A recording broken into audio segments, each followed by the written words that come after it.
what I realized very early on is that, I created an emotional connection by making a product that didn't really have much controversy to it. Right. It just unified people. So that was a thing that I wanted to continue to evoke in future releases, is something that brought people together.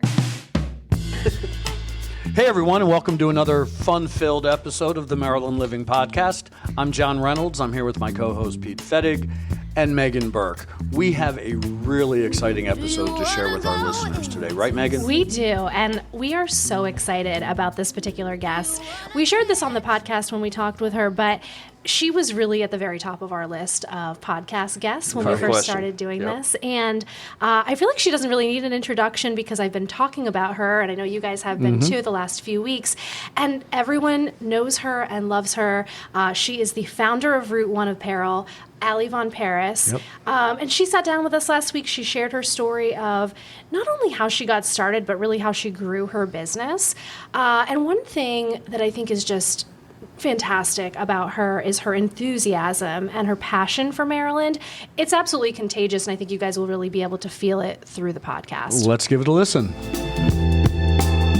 Well, we are super excited to have Allie Von Paris with us today. And I'm not going to lie, when we created our list of all of the guests that we wanted on our podcast, you were really right at the top. So we're super excited to have you here. And one thing that we feel really makes Maryland great is that we're passionate about our state. All Marylanders just really are very passionate. Everything from crabs to waterways to our sports teams. And we show our pride and passion really through wearing our flag. And you have really been able to capture that as a whole, and which we just think is so cool, and that's why we want to have you here today. And we really just think the business with Route 1 Apparel allows people to do that and really do it well. And the last couple of weeks, we've been talking to just friends and family and local community about having you on the podcast, and everyone's just like, oh yeah, Route 1 Apparel, and it's such a well-known name throughout the state. And I know so many people know your story, but for those that don't know, can you share with us a little bit about how you got started and just what that journey was like? Sure, yeah. So, hi guys, Allie Von Paris here. So, I started my journey through entrepreneurship. I mean, honestly, rewinding before college, I was always dabbling in projects and things to make money without realizing that's what I was doing. So I was in student government, for example, and I pioneered making t-shirts for my class to make money and things like that. So I also, if you really want to rewind, I was a Pokemon master. I not only, dabbled in the Pokemon cards, but I actually did the trading card competitions. I won almost all of them. Really? Okay, and I was like, why don't kids understand this game? Like, it's so great. So that's cool. So then when I had the opportunity in college, first generation college student going to University of Maryland, I was paying my way through school by being a bartender / beer tub girl at Thirsty Turtle, which is right on Route 1. Okay. And getting that job was a whole other story because I wasn't in a sorority. They only hired sorority girls. I entered enough competitions, and finally the owner was like, all right, you got a job here. I was like, yes. But it was because there weren't many non-minimum wage jobs on campus. Okay. Right. So I was going to this, I was working as this beer tub girl, making great money. And then, unfortunately, the bar was forced to shut down. Okay. So I was devastated. I was on complete financial aid.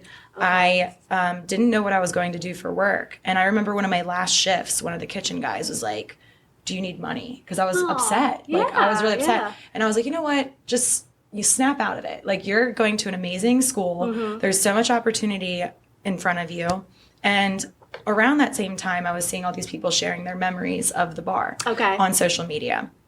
And I saw this girl that had made this jersey. She wasn't able to sell it. It had this weird phrase on it, but it was like Thirsty Turtle themed. And I reached out to her. I was like, I feel like you should repurpose this and pay homage to the bar. I have connections, obviously, because I work there.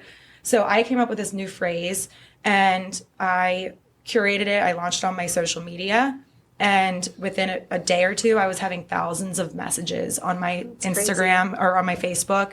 And I created a Facebook event because, keep in mind, I don't have any entrepreneurial experience at this point. I didn't know the right ways of doing anything. So I made a Facebook event just to help ballpark how many people wanted this item. Right. and it was thousands of people. So the dilemma was I was walking around campus collecting cash. And I was like, there has to be an easier way to do this. Yeah. So an acquaintance of mine was like, oh, you just make a website on GoDaddy and then you get a PayPal account. You do all these things. And I'm like, how do you do any of these things? So I just, called GoDaddy. I set up a PayPal account. I didn't even have a bank account at that point. Oh, wow. So I went to Bank of America on Route 1, and this is a true story. I sat there, I'm opening up my bank account and explaining, I have all this cash and I need to put it in a bank account and start this company. And they're like, what are you going to name your business? Yeah. And I look out the window at Route 1 and I'm like, Route 1, and my friend was with me. He's like, why don't you call it Route 1 Gear? I'm like, I don't like the word gear. Yeah. How about apparel? Yeah. So that night I launched the website. I connected it to my PayPal account that was brand new. And I sent a message out to the Facebook event. I woke up with $12,000 in sales. Oh my gosh, that's and crazy. that's more money than I'd ever seen in my life. And I was just like, the first thought was, these people don't even know who I am. Yeah. But that is the story of e-commerce. Yeah. They don't need to know who you are. Yeah. You can just kind of run this direction. So I was inspired by that initial, complete pivot and like mindset, like being really down and then like jumping on an opportunity and seeing how much could go in this certain direction. And I was just inspired. So I just took that and ran with it. Wow, that's amazing. I think we've talked a little bit about it, but what do you think makes Route 1 Apparel and kind of the business that you've grown different than maybe like other local Maryland businesses?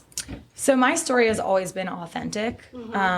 I do know I don't own the flag, However, important to mention. My story has always been real. I've always been very communicative about it. And my journey has been very grassroots. Like, when I first started, obviously it was just me, but very quickly I brought on a street team of other students and they all contributed. And so the journey is not just mine. It's just all the pieces that, went along the ride.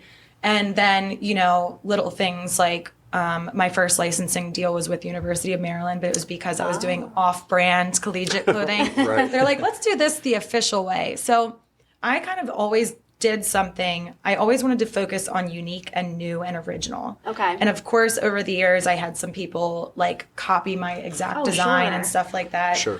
But the missing element I think that they lacked was it's so easy to steal something, but to get that following and those supporters that know you and know your story and have those connections to create that loyalty with you is you can't replicate that. I also think you can't replicate the passion that you clearly have. I think that's a huge part of it too, is like you're part of the business, and that makes a huge difference in the eyes of your followers, because I know part of your business outside of entrepreneurship is the you're an influencer as well. So I hate that word. What's a better word? Maybe influential. I don't know. Oh yeah, okay. That makes sense. Yeah. But I don't know. The influencer word, it's funny because, when Facebook, even MySpace and Instagram first started, like those people didn't exist. Right. And I'm trying to think of the word that makes more sense, but like there's a lot of influencers out there that just give bad advice or just endorse whatever someone pays them to do. Yeah. And so I'm trying to tap into, if I am to provide a service or recommend something to someone, that's always been my thing, is I need to make sure that it is real. That's amazing. Authenticator. Because not a lot of people do that. Yeah, authenticator. Yeah. I mean, obviously you've had a lot of success, and I know that tremendous success doesn't come without some, hiccups along the way. So can you tell us maybe what some of your biggest challenges have been as you've built this Personal business? or professional? They blend together. That's up to you. Yeah, that's the interesting thing about, posting your highlight reel all the time on social media, is it gets increasingly harder to say, hey, I'm still human. People actually sometimes don't care to hear that stuff.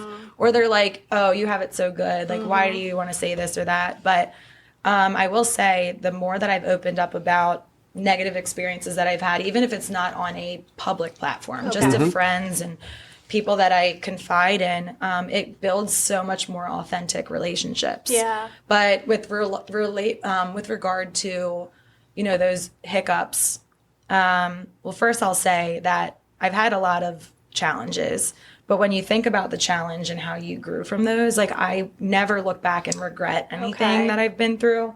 But, with regard to the business, obviously, there was hiccups from the very beginning. Like, I graduated from College Park and I was in this competition called Cupid's Cup my senior year. Okay. And it was the first time to really show my whole community, hey, this is what I'm doing. It was the first time my parents kind of saw what I was doing too. Okay, And that's a I'd been big doing deal. it for like a year and a half. Wow. And that was the first challenge is, getting people to take you seriously when you believe in yourself. Yeah. And so I was in this competition. It's hosted by Under Armour, Kevin Plank, because he's a University of Maryland graduate. Yep.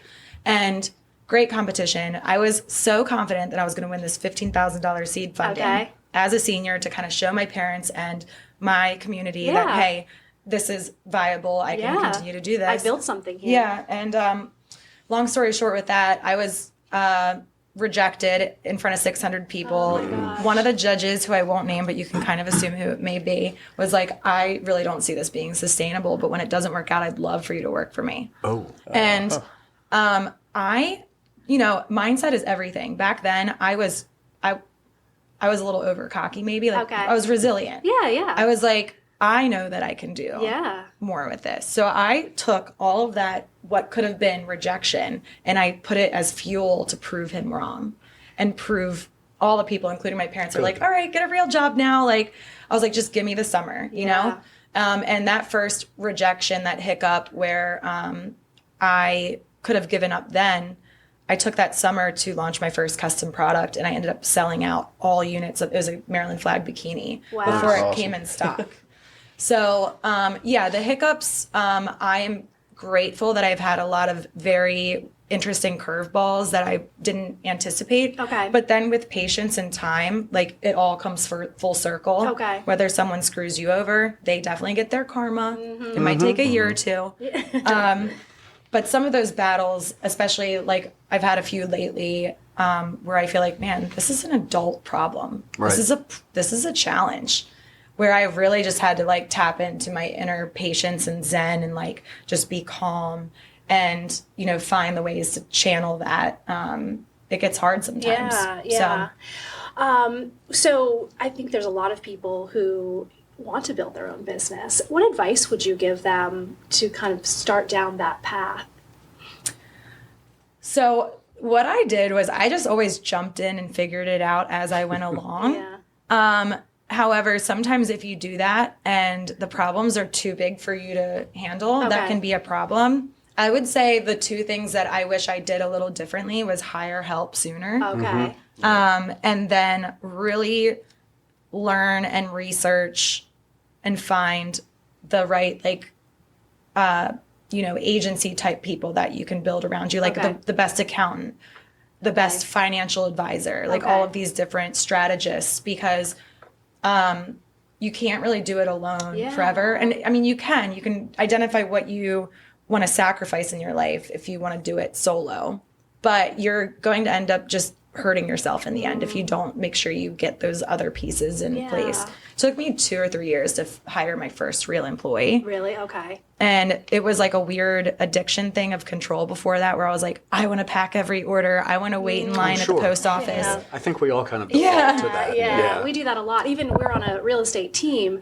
and we find ourselves doing that all the time. And we're always like, oh, let me just take that off your plate for you. But we want to hold so tightly because we think we're going to do it the best. And then you also think, me explaining this to someone might take more time than me just simply doing it. Yes. But then if you keep having that mindset with everything, then one day you're like, wait, I'm really stressed out, or I'm like bogged down and I'm not doing the things I love anymore. Yeah. So delegation is key. It's always been one of my weaknesses, is delegation. But ironically, if I have someone in my life that knows that about me and they're just like, nope, this isn't your job. Here you go, this Taking person. over. So like for me, I've also learned through the journey of entrepreneurship what my strengths and weaknesses are. And I'm a true creative. I'm a true design ideas person. I am not an operator. Okay. So, anyone starting a business, and with starting a business, you learn your strengths and weaknesses very well, but really making sure you delegate the things that you're not good at is super important. Yeah. And another takeaway that someone said to me very early on that I still think about is always put a value on your hourly wage. Like if someone were to if someone were to hire you, what would you want to get paid? Okay. Absolutely. If you can pay someone less than what you think you're worth in that regard to do a job, don't think twice, just hire someone. Yeah, that's because great. then you're always going to be doing the output that's in line with your value. That makes complete sense. The leverage is huge. I mean, and being able to pull those levers and be able to delegate. And again, we see that in our business We do. too. And I think what a lot of young entrepreneurs don't realize is that they're going to achieve their highest level of success through others. Yeah. And that sometimes you have to kind of release those reins of control Right. to get to that next level. Absolutely. Yeah. We say a lot, no one succeeds alone. Well, We it's say that all true. the It time. sounds like a bumper sticker, but It does. it's true. Yeah, we say that a lot. Well, you made a recent, very big announcement that you've sold Route 1 Apparel. Can you tell us a little bit about that process and your new position with Yeah. that? So as you've picked up about me, I do like control, and I do like the story of the fact that Route 1 was my baby. But for a period of time, I obviously realized that a lot of people were turning to me for the answer, for the solution, for the advice, and it was increasingly getting harder to find those answers. And, I started my business when I was 19. So, and I never, quote unquote, had a real job before this. So a lot of people, when they start a company, they pull on their connections that they have to amplify that business and take it to scale. I didn't really ever have that because when I was, going through my business, I thought, okay, I can do this as long as I buckle down and hide behind my four walls and stare at a computer and just get all this stuff done. So I lost a lot of my ability to find a good mentor or someone that could help with the scaling process. So that was, I had to go through, for lack of a better way of explaining it, kind of stages of grief to let go of my control of the company. But what I told myself is I want three things with this acquisition. I want Route 1 to have legacy with or without me. I want it to continue to succeed with or without me. I wanted my team to be able to have the ability to go somewhere for more job growth because, I was just, like I said, my limitation was just lack of knowledge within my organization. Sure, yeah. And then I wanted to be able to more clearly define my roles and responsibilities because as my business continued to grow, I was just taking on more and more things that were draining me. Yeah, I can And imagine. I just had a lot of self-reflection, journaling, talking to mentors that I was finally able to connect with because I was forcing myself to get out of my business more.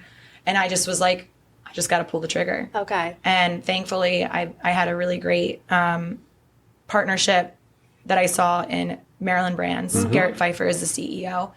And I've known him for a handful of years beforehand. So that warm up, I need that. I can't just jump in blindly with something like that. But he had vision, he had goals, he has experience. Okay. And, there's a lot of really big things on the horizon for Route 1.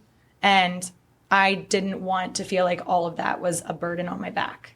So this is the way for me to let go of the things that were draining me, but also now feel empowered in a more clearly defined path for me, but also the company is going to have way more support. Yeah, that's fantastic. Yeah, so I'm excited for what's to come. So what will your new role be like with the company? Well, Chief Visionary Officer. He's like, you can name yourself anything. I was like, so one thing I joked around about as my title is Funverner, governor. Because, I've gotten to know a lot of politicians over the years, and I also wanted to possibly be a politician one day. Not anymore. That's a whole other story. But I've gotten to know a lot of them, and I get to know them as people because of what I do. I promote the state. So I get to know people and, what they're passionate about Maryland and things like that.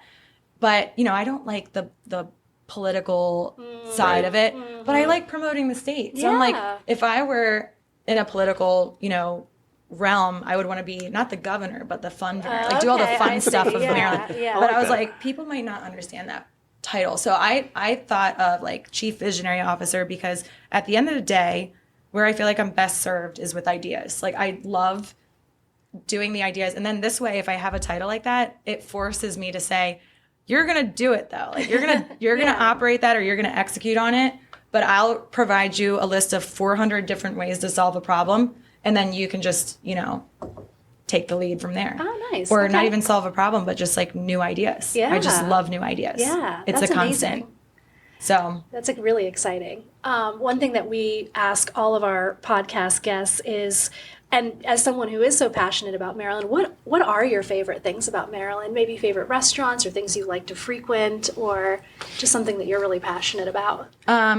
well, I have gotten to really enjoy tailgating and sports. Okay. Yeah. So, again, this is weird to think, but when I grew Route 1, I was honestly behind a screen a lot of the time Okay. for the majority of that growth. And also, in a fulfillment center, like just packing orders. I Right. wasn't really out in the community. And the only socializing I ever really did I'm talking like a decade, was sales events. Okay.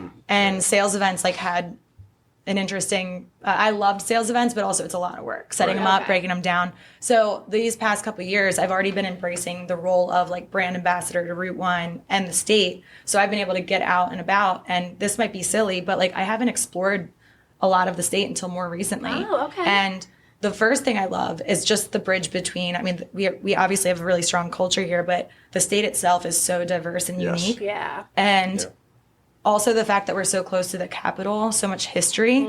I have been recently very curious about the bridge between why we love what we love now and the history behind it. Because I sell Maryland gear, right? But like you can only promote the flag and all these things so long. But if you know the history and if you know why these things are important, that just makes you a much more educated, more engaged member of your Absolutely. community. Absolutely. Yeah. So, there's really interesting places around the state that really are trying to tell that story and Okay. preserve it. Yeah. So, Maryland Center for History and Culture is right down in the city. It's like 60,000, don't quote me on this, but like 60,000 square feet of just artifacts. Oh, wow. All related to Maryland history. And I just deep dive in that stuff. I'm like, That's this is so awesome. cool. Yeah. Like I literally just will hit them up sometimes and be like, can I just tour it? Because every time I'm there, it's completely different. They have Yeah. different things moving around because Wow. they go to museums, they send stuff to museums, and then different things get stored back, but all have some tie to Maryland. Okay. And, they have this oil painting in there that was like 200 some years old. That was the representation of the true Thanksgiving in this area. Someone painted it. Really? So it's like they might not have the right books about that, but some people like painted just That's amazing. experiences. Yeah. Wow. And I also loved seeing the all the oil paintings of, because they didn't have cameras obviously until more recently. Right. So oil paintings of prestigious people in Maryland over the many Okay. hundreds of years, and all the women way back, their title would be socialite. And I'm like, this is interesting. Yeah. Lots of socialite women. Socialite. Interesting. Didn't have jobs back then. So I mean, I think that for me, Sign me up. to go back to your question, like what Maryland is, what's exciting about Maryland is we have a very unique culture. The demographics and the way Maryland is presented is so unique, but also we're not a transient state. So there's a lot of deep history here that goes back generations. And I think that's really cool. Yeah. Yeah. That's one thing that we talk a lot about on the podcast is there's an endless list of things to do in Maryland. And I Yeah. think that's one thing that makes Maryland so unique is you can always be trying a new restaurant or doing a different day trip that you've never done before. And I think that's one thing that people truly love about this area. Yeah. And Allie touched on something that's near and dear to my heart is there's such a deep and profound history here. I have a question for you, though. Sure. It's like an Throw it at me. age-long. It's like an ongoing debate. Is Maryland the northernmost southern state or the southernmost northern state? I feel like we're more of a northern state, in my opinion. Yeah. Just because, I go south a lot. Like Nashville is one of my spots that I like. And I just associate more of the southern states with like country music. Correct. And I would love to see more of a live music presence here. Me too. In Maryland. Absolutely. Like, if anyone in Baltimore City is listening to this, like, with them revitalizing the harbor, Yeah. I was like, why don't we make it a live music center? I agree. And my thought is there was a lot of like punk rock, like alt rock, emo music that came out of this area. Oh, absolutely. Like 20 years ago. Yeah. But, we have Edgar Allan Poe. Like he's the first original emo guy that exists. Like absolutely let's is, make yeah. you know, let's make Baltimore City like an alt rock or like just live music down there. And then, like, if you have Nashville with the honky tonk, see, look, my ideas are coming out. All right.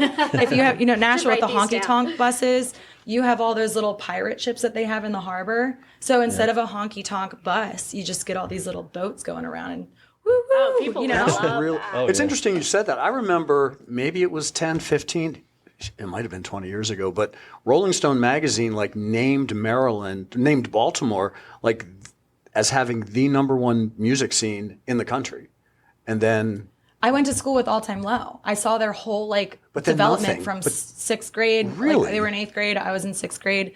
And I saw just their whole development of just initially playing at a talent show. Wow. To then like selling out all the church. you Yeah. know, and maybe that's also where I got exposure to what promotion means and what, taking something from nothing and Right. also building the right team and all these things. They got signed their senior year when I was a sophomore. Okay. So that was a true success story too. Absolutely. But yeah, let's bring it back. But like going back to your thought about travel in the state, I think maybe if you're on social media, Instagram, on a macro level, like my algorithm is always promoting, try out this new thing, travel to this new place.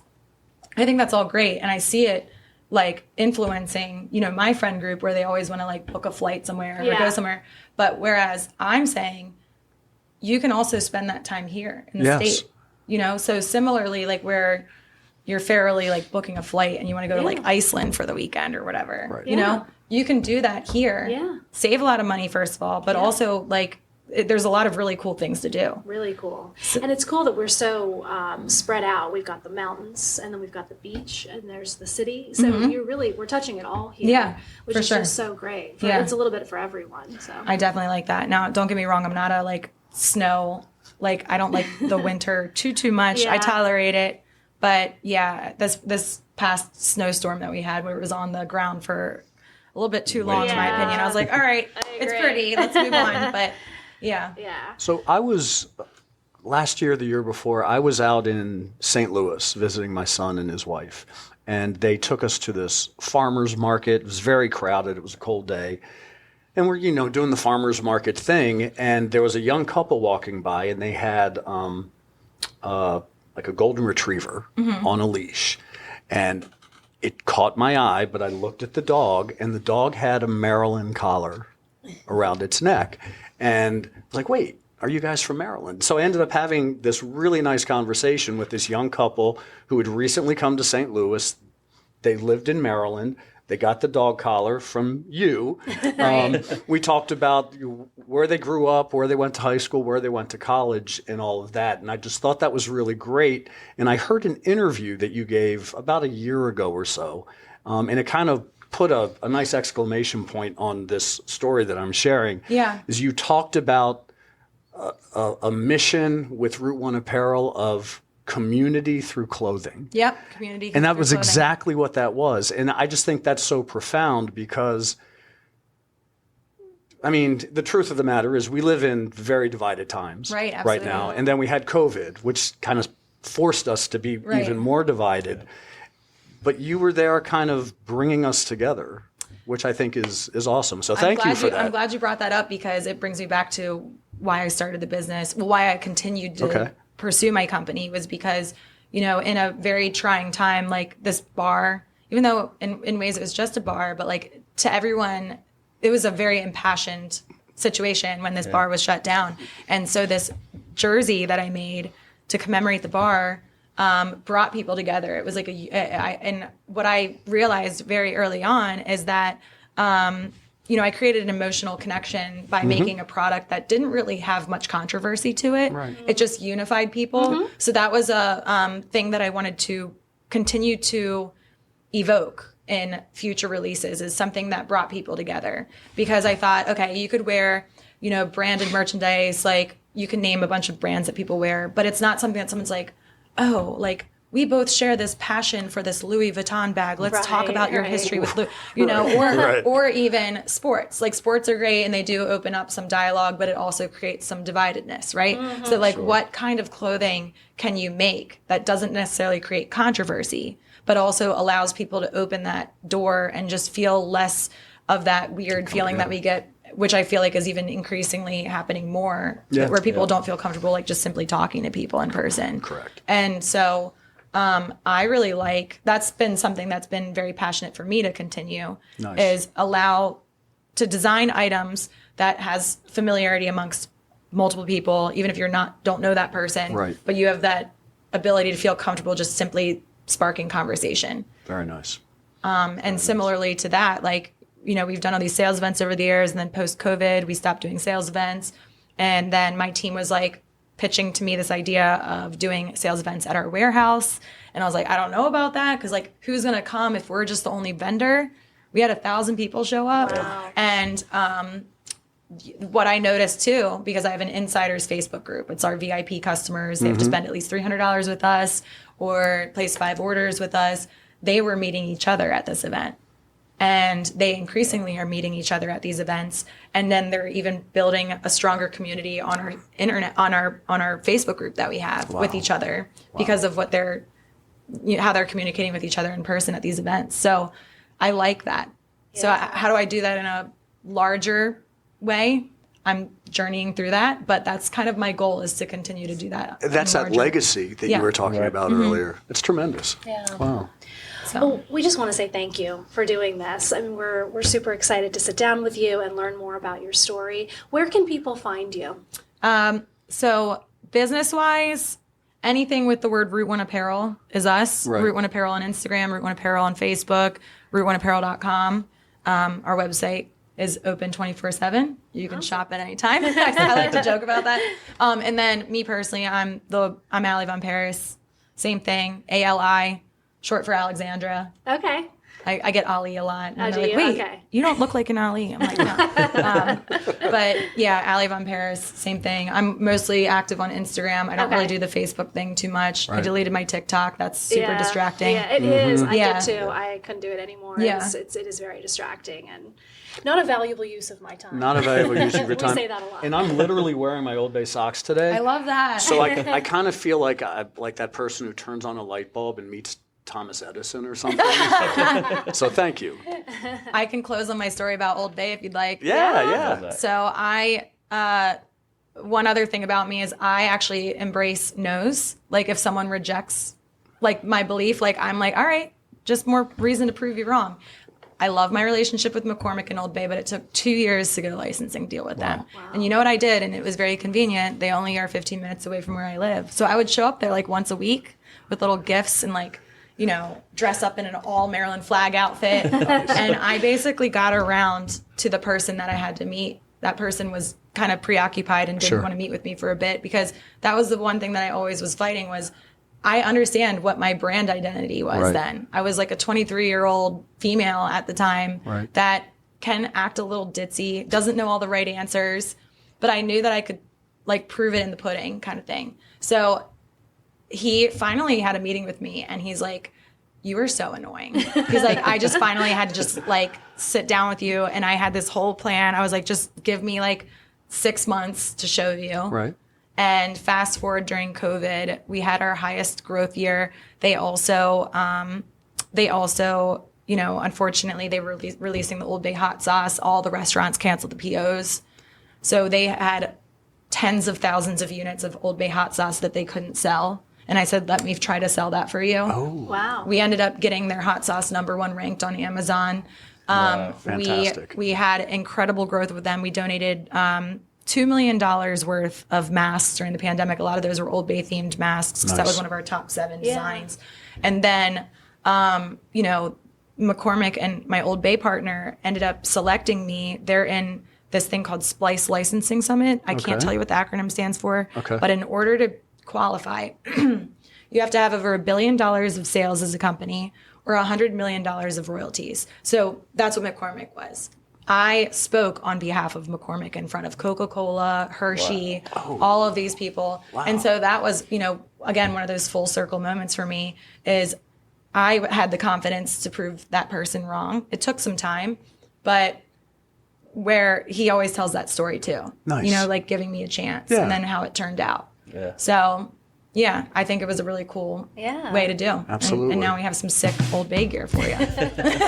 I'm wearing some. Yeah. We'll post a picture of your socks. Very good. Again, thank you so much for doing this, and we cannot wait to see what you do next. Thank you. I'm excited. Allie, thank you so much for being here. Thank you. It's been a pleasure. Appreciate it. Yeah, absolutely. Do you wanna catch a ride down